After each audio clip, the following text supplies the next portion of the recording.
Herkese merhaba. İstiridye mantarı yetiştirilmesi en kolay ve en zahmetsiz olan mantardır. Tek bir malzeme ile bile bu mantarı yetiştirebilirsiniz. Bu kavak ağacı talaşı. Üzerine biraz da su koyuyorum. İyice karıştırıyorum. Yaklaşık 6 saat suyunu emmesini bekleyeceğim. Talaş suyu iyice emdi. Fazla da bir suyu kalmadı. Şimdi bunu kavanoza dolduracağım. Bu için bize biraz da tohumluk misel lazım. Tohumluk miseliniz yoksa taze satın almış olduğunuz istiridye mantarının saplarını keserek de kullanabilirsiniz. Şimdi bu kavanozu ikisini de karıştırarak dolduracağım.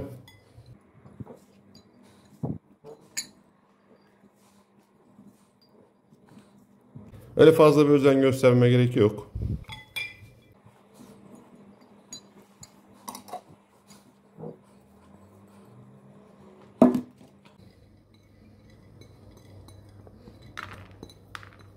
Bu şekilde doldurdum. Kavanozun bu kenarındaki talaşları temizleyeceğim. Ve üzerini streç folyo ile kapatacağım. Bir adet de lastik geçiriyorum. Tam ortasına bir tane de delik. Bunu karanlık bir ortamda, oda sıcaklığında 3 hafta kadar saklayacağız.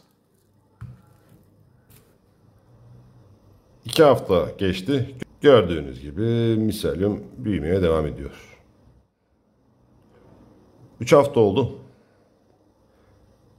Miselyum her yeri kolonize etti diyebiliriz.